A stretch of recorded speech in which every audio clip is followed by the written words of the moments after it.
کہ ایمرجنسی کے باہر بہت سارے لوگ لائن میں لگے ہوئے تھے خون کے عطیہ دینے کے لیے، اور بہت سارے ایسے لوگ بھی تھے کہ جس نے جو ہے نا، لوگ اپنے پیسے لاکھوں روپے اپنے لفافوں میں لے کے بیٹھے ہوئے تھے کہ آپ کو کیا چیز چاہیے وہ دیں گے. تو نئی ایمرجنسی بنائی گئی. پھر اس کے بعد 1987 میں جب اس کا انوگریشن ہو رہا تھا تو میں نے اپنے ساتھیوں سے کہا تھا کہ اللہ تعالیٰ نے موقع دیا تو ایک ایسا اسپتال بنائیں گے جو کوالٹی کیئر کرے گا اور فری آف کاسٹ کرے گا. تو خواب 1987 میں دیکھا گیا اور اس کے شرمند تعبیر 2007 میں ہوا، اور 150 بیڈ سے ایک ہاسپٹل شروع ہوا. جب لوگ شروع کر رہے تھے تو لوگ یہی کہا کرتے تھے کہ یہ شاید چل نہیں سکے گا، بند شاید جائے لیکن چل نہیں سکے گا، کیونکہ فری آف کاسٹ علاج کرنا. اور 99.99% لوگوں نے یہی کہا تھا کہ 1 ماہ 6 ماہ یا سال میں آپ پیسے لینا شروع کر دیں گے. آج الحمدللہ کیونکہ ہماری جو بنیاد ہے نا وہ یقین اللہ کے اوپر تھی کہ اللہ کرے گا، اور آج الحمدللہ 15 سال کے اندر آج 14 ہاسپٹل پورے پاکستان میں، اور کوئی پبلک ہیلتھ اور پرائمری ہیلتھ کے 51 ڈسٹرکٹس کے اندر پروگرام چل رہے ہیں. پرائمری ہیلتھ کے فکس کلینکس ہیں، موبائل کلینکس ہیں، بوٹ کلینک ہے، اور کوئی ماہانہ تقریباً 4.5 سے 5 لاکھ مریض اس پورے نیٹ ورک میں مستفیض ہوتے ہیں. پہلے سال کا بجٹ 10 کروڑ روپے تھا، آج الحمدللہ 34 ارب روپے سال کا بجٹ ہے. اور یہ سب ممکن ہوتا ہے جیسے آپ نے کہا کہ پاکستانی قوم جو ہے نا ایک بہت عجیب قوم ہے، اور فلانتھراپی میں یہ دنیا میں ایسے لوگ میرے خیال میں پہلے دوسرے تیسرے میں ہی آتی ہے جو G D P per capita کے حساب سے دیکھا جائے تو یہ بہت ہی کوئی نیک کام کر رہا ہو اور اس پہ یقین ہو اور آپ کی کریڈیبلٹی اسٹیبلش ہو تو پھر آپ کو اتنا مسئلہ نہیں ہوتا. میں باری صاحب آتا ہوں. اب تسنیم نورانی صاحب یہ فرمائیے گا کہ آپ، میرا مطلب ہے بیوروکریٹ تھے، سیکٹری کامرس رہے، سیکٹری داخلہ رہے، اس وقت سے آپ کو جانتے ہیں، ایک ارسٹوکریٹک اپروچ ہوتی ہے. یہ خیال کہاں سے آیا کہ یہ آپ کار خیر کے لیے نکلیں گے اور ایک ایسے منصوبے کی طرف جائیں گے جو تعلیم کے شعبے کے اندر ایک کوالٹی ایجوکیشن جو ہے وہ مہیا بھی کرے اور فری آف کاسٹ کرے؟ یہ ایسے ہے کہ میں ریٹائرمنٹ کے بعد ہمارا ایک اولڈ بوائز ٹرسٹ تھا جو کہ پی ایف اسکول سرگودا کے اسٹوڈنٹس تھے. تو ان کا مقصد یہ تھا کہ جیسے ہمارا ایک اسکول تھا بڑا اچھا بورڈنگ اسکول، تو اسی قسم کا بورڈنگ اسکول ہر صوبے میں ایک دفعہ بنایا جائے. تو مجھے میں چیئرمین بنا دیا انہوں نے، سارے ہمارے ایئر مارشلز اور جو ریٹائرڈ جو ہمارے تھے اسکول کے، اور میں نے پھر بڑی اپنی طرف سے کنٹریبیوشن کی، اور ہم نے جو اس سے پہلے ایک ٹنڈوالہ یار میں ایک اسکول بن چکا تھا اس کو میں نے پھر ہم نے کو 10 سال چلایا. اس کے بعد پھر ایسا ہوا کہ وہ تھا 50 ایکڑ پہ اور اسٹیٹ آف دی آرٹ تھا. اس اسکول کو اس وقت بنانے کے لیے کم از کم 150-200 کروڑ کی ضرورت ہے. اس کے بعد ایک واقعہ یہ ہوا کہ میرا ایک ملازم تھا جس کے بچے کو ہم نے پڑھانا شروع کیا دیہات سے بلا کے. اس کو ہم نے بورڈنگ اسکول میں ڈالا یہاں لاہور کے قریب، پھر اس کے بعد اسی ہم نے ٹنڈوالہ یار کے بورڈنگ اسکول میں ڈالا، اور اب وہ ایف اے کر کے جب نکلا تو ایف سی کالج میں اس نے ایڈمیشن میرٹ پہ لے لیا اور اسکالرشپ مل گئی. اور اس کو دیکھا دیکھی اس کے بھائی اور اس کے کزنز اور ان ساروں نے مجھ سے پریشر ڈالنا شروع کیا جی کہ یہ تو بچہ بہت مختلف بن گیا ہے اور اس کی شخصیت ایک دم کانفیڈنٹ ہو گئی ہے اور یہ زندگی میں آگے جائے گا، تو آپ ہمارا بھی کچھ بندوبست کریں. اب مسئلہ یہ تھا کہ جو اسکول ہم نے وہاں ٹنڈوالہ یار میں بنایا تھا، اور وہ اس کو ریپلیس کرنے کے لیے یا اس کو بنانے کے لیے 200 کروڑ کی ضرورت ہے. ایک طرف وہ تھا اور ایک طرف دوسری طرف مدرسے ہیں جو کہ بہت بورڈنگ کی تعلیم دے رہے ہیں بچوں کو، اور لوگ جو ہیں وہ بچے غریب لوگ جو اپنے بچے وہاں بھیجتے ہیں کیونکہ ان کو روٹی ملتی ہے، ان کو کپڑا ملتا ہے. تو پھر میں نے یہ سوچا کہ ہمیں اس وقت ضرورت ہے ایک لو کاسٹ بورڈنگز کی. بورڈنگ اس واسطے میں کہتا ہوں کہ جو تربیت غریب بچے کی بورڈنگ میں ہوتی ہے وہ اس کے گھر کے ماحول میں جو غربت میں مٹا ہوا ہوتا ہے، پھنسا ہوا ہوتا ہے، وہاں پر اس کو نہیں مل سکتی. تو اس وجہ سے پھر ہم نے سوچا کہ میں نے اخوت کے ڈاکٹر صاحب سے، ڈاکٹر امجد ثاقب صاحب سے ڈسکس کیا. انہوں نے آئیڈیا پسند کیا. انہوں نے کہا کہ آپ اپنا ادارہ بنائیں، میں آپ کو جوائن کرتا ہوں. اور انہوں نے پھر ہمیں زمین دی. اور پھر ہم نے یہ 2020 میں کنسٹرکشن شروع کی، اور 2021 میں ہم نے پہلا سکول جو ہے وہ بنا لیا. یہ فیصل آباد کے مسافات میں ہے. اور سو مقصد یہ ہے کہ ایسا سکول جہاں پر کہ کاسٹ آف کنسٹرکشن 200 کروڑ کی بجائے 15-16 کروڑ ہو، جہاں پر بچوں کا رہائشی بندوبست پورا ہو، جہاں پر ان کو تربیت ویسے ہی جو ہمارے سو کالڈ کیڈٹ کالجز ہیں ان کی جیسی تربیت ہو، اور فیس ہم ان سے یعنی صرف نوشنل فیس، ایک ٹوکن فیس لیں تاکہ یہ ہے کہ وہ بچے افورڈ کر سکیں. تو اس وقت الحمدللہ جو پہلا ہمارا وینچر ہے جو کہ ہم نے 15 مہینے میں مکمل کر لیا، اس کی سیکنڈ انٹری شروع ہوئی ہے. اور بچے ہمارے آل پاکستان سے آ رہے ہیں، بلوچستان سے، کرک سے، پشاور سے. ہم نے سینٹرز بنائے وہاں سلیکشن کے لیے. اور فیصل آباد اور سندھ سے 3-4 ہندو بچے بھی آئے ہوئے ہیں جو کہ جنہوں نے ٹیسٹ پاس کیا ہمارے اسکول کا. سیکنڈ انٹری ہمارے اسکول کی اب آ رہی ہے 1 اگست میں. تو ایک چھوٹا سا ایک تجربہ ہے جو کہ ہم یہ کر رہے ہیں، مطلب ہے کہ تاکہ یہ دیکھا جائے کہ یہ بھی ایک پاسبل ہے. ہو سکتا ہے نورانی صاحب مجھے ایک بریک لینا پڑ رہا ہے. ناظرین ہماری گفتگو جاری ہے، ایک مختصر سے کمرشل بریک کا وقت ہوا ہے. ملتے ہیں اس وقت کے بعد.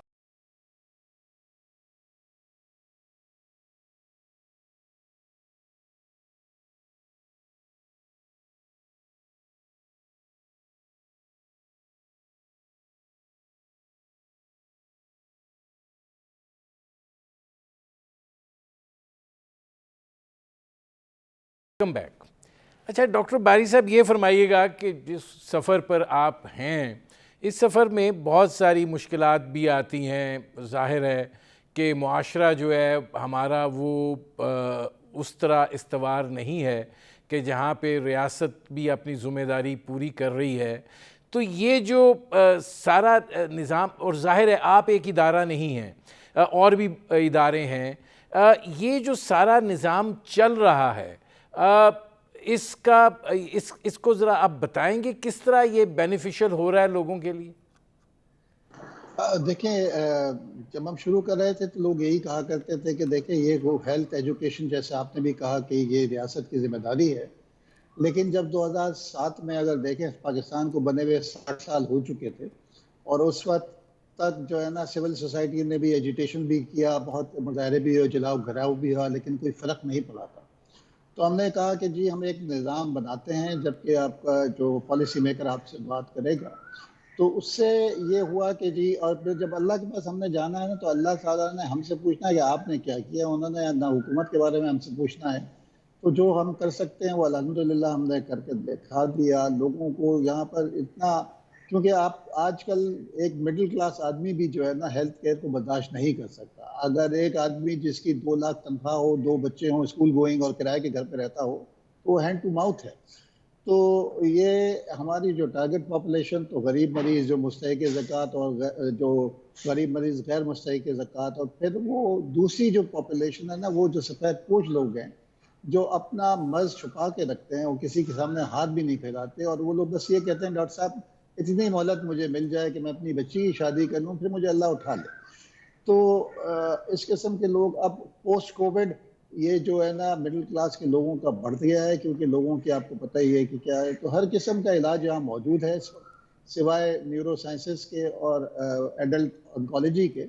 باقی جو اس کا امپیکٹ بہت بڑا ہے، آپ سمجھ سکتے ہیں کہ جس طریقے سے، اور بغیر اور کوالٹی ہے. ہم نے رکھا بھی یہ تھا کہ کوالٹی آف کیئر ہوگا، کہ جہاں، اور کوالٹی کا معیار یہی رکھا کہ جہاں ہم اپنا علاج کرا سکیں کوئی. اور یہ صرف زبانی جمع خرچ نہیں تھا. میرے اینستھیزیا کے چیف کا بائی پاس آپریشن یہی ہوا، وہ دنیا میں کہیں بھی کرا سکتے تھے. تو وہ جو ہوٹل کا مالک اگر اپنے ہوٹل میں کھانا کھاتا ہے تو اس کا مطلب ہے کہ ہوٹل اچھا ہے. تو یہ بنیاد رکھی تھی. تو اس وقت میں نے جیسے آپ کو کہا کہ 5 لاکھ مریض ماہانہ اس پورے نیٹ ورک میں مستفیض ہوتے ہیں. اور ڈاکٹر صاحب اس میں آپ کو کئی تجربات ہوئے ہوں گے.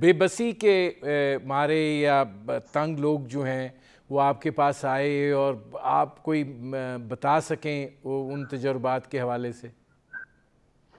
دیکھیں میں عموماً جو ہے نا لوگ ابھی بھی روزانہ جو اس قسم کے لوگ آتے ہیں جو کہ کسی طریقے سے کسی پرائیویٹ ہاسپٹل میں چلے گئے اور وہ اچھے خاصے پیسے والے لوگ ہوتے ہیں. میں نے اپنے اور یہ روزانہ بنیاد پہ میرے پاس ریکویسٹ آ رہی ہوتی ہے کہ آئی سی یو میں مریض ہے وہاں پر اور اتنے دن ہو گئے ہیں, لاکھوں روپے خرچ ہو گیا ہے, سب کچھ بک گیا ہے اور ہم اس کو آپ شفٹ کرا لیں یہاں پر. اور میں ایسے بہت سارے واقعات ہیں کہ ایک بچہ جو کسی ایک پرائیویٹ ہاسپٹل میں تھا اور وہاں پر اس کے علاج ممکن نہیں تھا تو وہ اس کے باپ یہی کہہ رہا تھا کہ اس کو مر جانے دیں. تو پھر اس کو ہمیں پتہ لگا, یہاں شفٹ ہوا, وہ ٹھیک ہو کے گیا. اور میں پاکستان کے حساب سے, کیونکہ ہمارا ایک چائلڈہڈ کینسر کا جو ہے نا سب سے بڑا یونٹ ہے اور یہاں پر پورے پاکستان سے, اس کے علاوہ افغانستان سے, جو جیسے آپ نے کہا وہاں سے بھی آتے ہیں مریض. تو ایک مریض جو ایک افغانی آیا ہوا تھا اپنے بچے کو لے کر, اس کا جب ڈائگنوز ہو گیا, اس کو بتایا گیا کہ یہ 1.5 سال لگے گا اس کے ٹریٹمنٹ کے لیے, تو اس نے کہا کہ ٹھیک ہے آپ مجھے کر دیں لیکن میں علاج نہیں کرا سکتا کیوں میں اس کو لے کے جا رہا ہوں جو اس کی قسمت میں ہے. اور وہاں پر جو ہے نا کیونکہ میرے 5-6 بچے ہیں, تو اس کے ساتھ ایک اور آدمی جو ہے نا اس نے سنا, یہ ایک مزدور تھا جس کا اپنا بچہ ٹریٹمنٹ کے آخری مراحل میں تھا اور وہ فٹ پاتھ پہ سوتا تھا, باہر مزدوری کرتا تھا. اس شخص نے اس کو کہا کہ خان صاحب آپ ایسا کرو کہ یہ مریض جو ہے نا آپ کے حساب سے تو یہ مر گیا, آپ اس کو میرے پاس چھوڑ جائیں, میں 1 سال اور یہاں رکوں گا, اس کا علاج کراؤں گا اور اگر یہ ٹھیک ہو گیا تو میں آپ کے پاس اس کو پہنچا دوں گا, اور اگر ٹھیک نہیں ہوتا ویسے ہی یہ مر چکا ہے. تو وہ پر الحمدللہ وہ ٹھیک ہو کے گیا, اس شخص نے اس کو کیا واپس بھیج دیا. میں ڈاکٹر صاحب آتا ہوں اس میں. تسنیم نورانی صاحب یہ فرمائیے گا کہ ظاہر ہے کہ آپ لوگوں نے جس نوعیت کی طرف سفر شروع کیا ہے, لیکن پاکستان کے اندر ہم یہ دیکھتے ہیں کہ ہم نارمل ایجوکیشن کی طرف تو چلے جاتے ہیں جہاں پہ آپ کالجز میں چلے جائیں, عام نوعیت کی ڈگریاں لے لیں. جب آپ لوگ اس طرز پہ چیزوں کو استوار کر رہے ہوتے ہیں تو کیا یہ سوچ کہیں نہیں آتی ہے کہ ہم ایک ایسا انسٹیٹیوشن بھی بنا دیں جہاں سے ہم کوئی ہنرمندوں کی بھی ایک تعداد نکال سکیں؟ خالی ہم جو یہ کاغذ کے پرزے پکڑانے کا بندوبست کر رہے ہیں, یقیناً یہ بھی ایک اچھا کام ہے, لیکن وہ معاشرے کے اندر جو ایک رول بنتا ہے وہ شاید اس نوعیت سے نہیں بن پاتا. دیکھیے یہ جو ہے نا یہ بڑی سوچ ہے. عام طور پہ ہر ایک کو یہی آئیڈیا ہوتا ہے کہ بچے کو جو ہے صرف ڈگری نہ دلوائیں, اس کو آپ کو ہنر سکھائیں. مگر ایک 8-10 سال 12 سال کی تعلیم جو ہے بچے کے لیے, اس کی نشو و نما کے لیے اور اس کی یعنی پرورش کے لیے اور اس کی گرومنگ کے لیے ضروری ہے. مطلب ہے کہ اگر آپ بالکل ہی ان پڑھ بچے کو اور جس نے پڑھا نہ ہو اس کو آپ ہنر دیں گے تو بس وہ ایک محدود طریقے سے جیسے آپ بڑھئی بنا دیں یا آپ اس کو لوہار بنا دیں. مگر ہماری قوم کا پوٹینشل لوہار اور بڑھئی بننے سے بہت زیادہ ہے. ہماری قوم کا پوٹینشل آئی ٹی کا ہے, ہماری قوم کا پوٹینشل پروگرامنگ کا ہے, اور وہ اس کے لیے آپ کو کم از کم 10 سال کی تعلیم چاہیے, بہتر ہے کہ 12 سال کی تعلیم. تو اس وجہ سے جو ہم یہ اسکول ہم نے بنایا ہے اس میں سوچ کے بنایا ہے کہ ہم بچہ لیتے ہیں 6ٹھی کلاس میں اور ہم اپنے پاس اس کو 6 سال رکھیں گے اور اس کو ہم 12 تک لے جائیں گے, اور آخری 2 سال یا آخری 3 سال یعنی 10ویں سے ہم اس کو مختلف قسم کے ڈیپینڈنگ اپون ہز ٹیلنٹ وہ اس کو ہنر سکھائیں گے تاکہ وہ 12 سال کی جب وہ پاس ہو 17-18 سال کا تو وہ اس کے بعد کمپیوٹر آئی ٹی کا یعنی وہ ایکسپرٹ بن سکتا ہے. ایکسپرٹ مطلب واٹس ایپ وغیرہ لوگوں یہ جو ویب سائٹس وغیرہ یہ بنائے اور اس قسم کی پروگرامنگ کا کام کرے. اس کے علاوہ جو ایسے لوگ ہیں جو کسی اور ہنر میں جانا چاہتے ہیں وہ بھی ہم آخری 2 سال ان سے کروائیں گے. تو وہ ہمارے ذہن میں ہے, مگر صرف وہ جو ہے اگر آپ کسی ان پڑھ بچے کو کریں گے تو وہ اس کا وہ فائدہ نہیں ہوگا جو کہ یعنی ہر ایک بچے کا حق ہے ایک بیسک تعلیم دینا. اور یہ جو ہمارا ماڈل ہے اس میں امپورٹنٹ چیز یہ ہے کہ چونکہ ہم اس کو بورڈنگ میں رکھتے ہیں تو اس کو مذہب، اس کو تربیت، اس کو اصول، اس کو انسانیت، اس کو acceptance of other religions, other sects, وہ ساری چیزیں جو ہیں وہ ہم اس کو 6 سال میں بچے کو سکھاتے اور ہم اس کو گروم کرتے ہیں. سو دیئرفور تعلیم اور تربیت، صرف تعلیم جو ہے وہ جو آپ درست کہہ رہے ہیں کہ لوگ ڈگری لے لیتے ہیں اور ایف اے کر لیتے ہیں اور بی اے کر لیتے ہیں، مگر ہمارے ملک میں مسئلہ جو اس وقت آپ فیس کر رہے ہیں وہ گرومنگ کا ہے، اور ہم سمجھتے ہیں کہ اس کی جو ہے بہت ضرورت ہے، اور اس ضرورت کو ہم اپنا ایک چھوٹا سا کنٹریبیوشن کر رہے ہیں. ڈاکٹر صاحب کا تو بہت ہی ماشاءاللہ ایک ایگزمپلری کیس ہے، اور انہوں نے جس اسکیل پہ لے گیا ہے کیس کو، وہ تو اللہ ان کو اجر دے گا. ہمارا یہ ہے کہ ہم نے یہ بنایا ہے اور ہمیں امید ہے کہ اس ماڈل کو لوگ فالو کریں گے، کاپی کریں گے، جن کی ہم ان کو مدد کرنے کے لیے تیار ہیں، اور تاکہ یہ ہر تحصیل میں اس قسم کا اسکول ہو اور یونین کاؤنسل میں اس قسم کا اسکول ہو، اور جو اچھی کوالٹی کے بچے، ویل گرومڈ بچے جو ہے وہ کنٹریبیوٹ آ سکیں. ناظرین، ہماری گفتگو جاری ہے، ایک مختصر سے کمرشل بریک کا وقت ہوا ہے، ملتے ہیں اس وقفے کے بعد.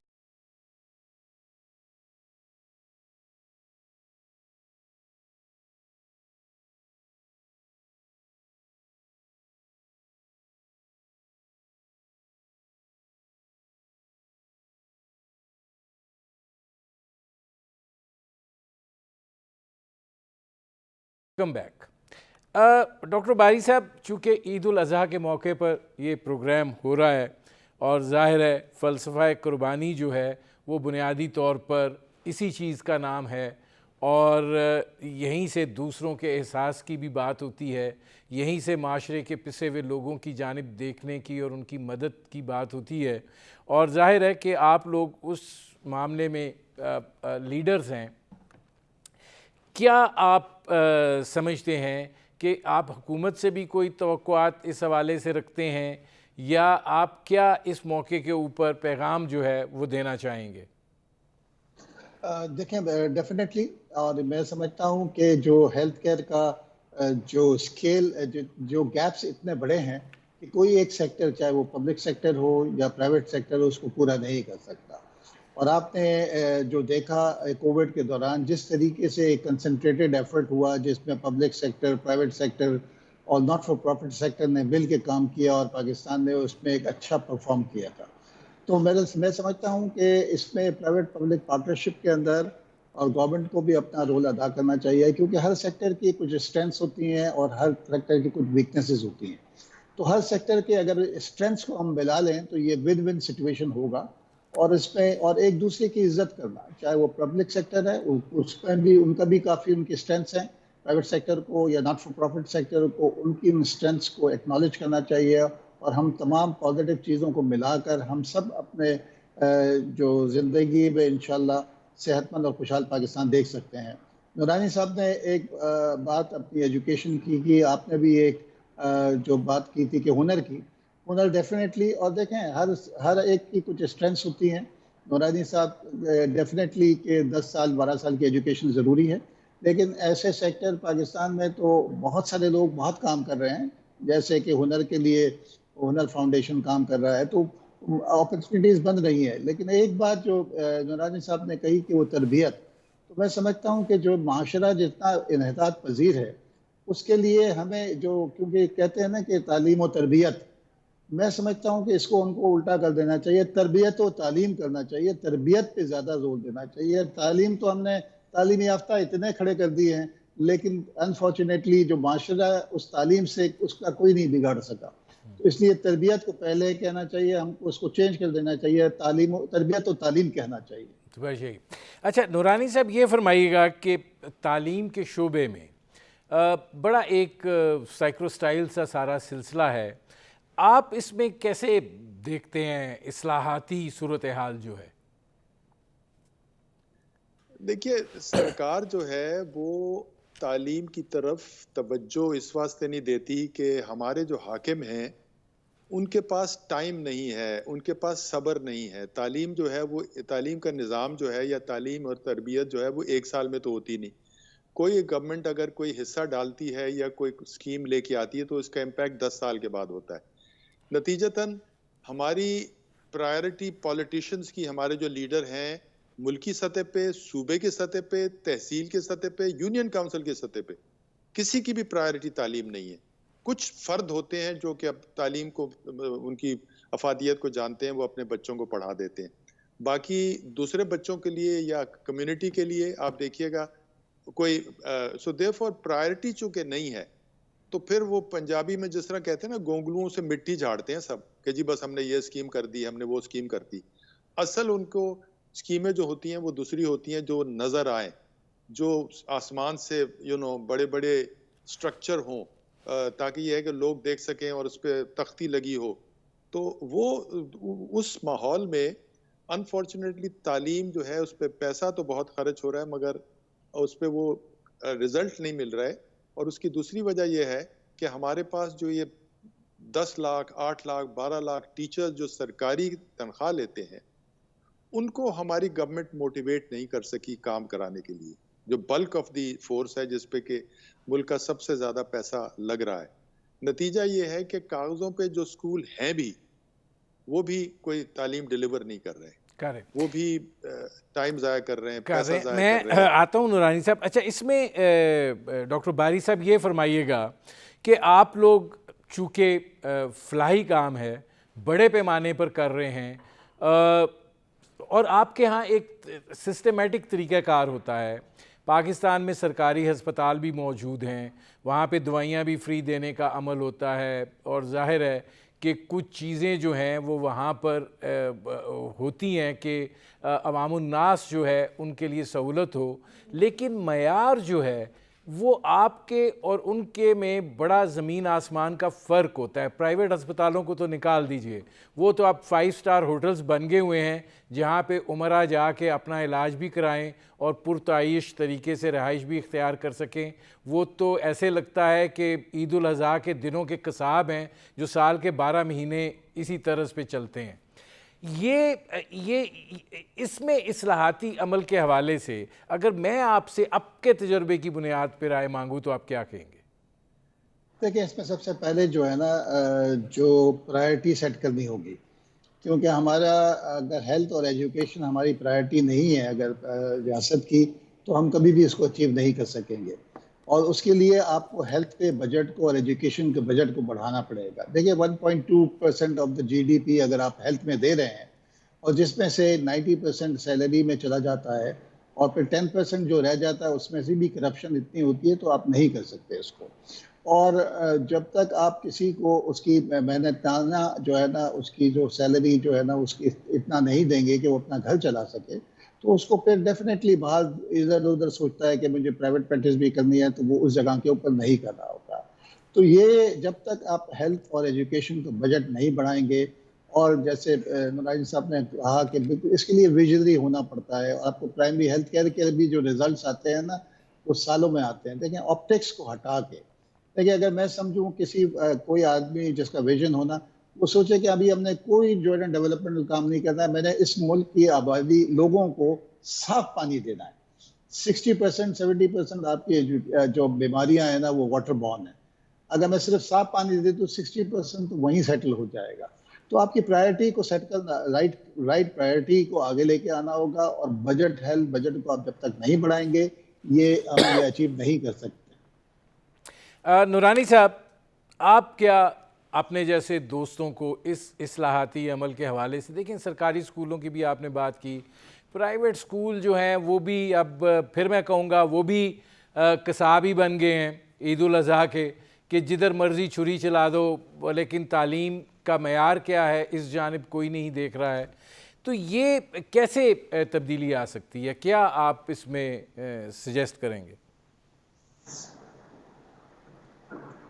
دوسروں کو ترغیب تو دیتے ہیں، مگر یہ ہے کہ اس وقت ضرورت ہے کہ جو بندہ جس حد تک بھی حصہ ڈال سکے اس کو ڈالنا چاہیے. فار انسٹنس، میں ریٹائرڈ سول سرونٹ ہوں، ٹھیک ہے، اللہ نے مجھے اتنا دیا ہے کہ میں گزارا کر سکوں، اللہ نے زندگی دی ہے، دے رہا ہے، تو میں یہ سوچ رہا ہوں کہ یار اس زندگی کو استعمال کر رہا ہوں. کرو، اپنے آپ کے پاس کانٹیکٹس بھی ہیں، آپ کے لوگ جانتے بھی ہیں، تو ہزاروں ایسے لوگ ہیں جو ریٹائرڈ ہیں سرکار کی نوکری سے، پرائیویٹ سیکٹر سے، فوج سے، جو میں سمجھتا ہوں کہ ہر بندہ اپنے چھوٹے چھوٹے رول میں اپنا ٹائم دے سکتا ہے ملک کو، اور اس سے ہو سکتا ہے کہ اگر زیادہ تعداد میں ریٹائرڈ بندے آئیں تو ہو سکتا ہے کہ ہمارے سیاستدانوں کو بھی شاید نوٹس لینا پڑے صحت اور تعلیم کی طرف، اور لوگ اپنے دیہاتوں پر بلانگ کرتے ہیں، کچھ کرتے ہیں، تو ہر بندہ میں سمجھتا ہوں کہ اس کو کرنا چاہیے۔ وہ سرکار کی اصلاحات کی تو کتابیں بھری پڑی ہیں کہ سرکار کیا کر سکتی ہے اور سیاستدان کیا کر سکتے ہیں، مگر وہ تو جب ہوگا تب ہوگا۔ تب ہوگا۔ اب تو یہ ہے میرے کہ پروگرام کا وقت ختم ہو رہا ہے۔ بہت شکریہ ڈاکٹر باری صاحب، بہت شکریہ تسنیم نورانی صاحب۔ ناظرین، آپ نے ہمارے پینل کے شرکاء کی گفتگو سنی، اب تک کے لیے اتنا ہی، اجازت دیجیے، اللہ حافظ۔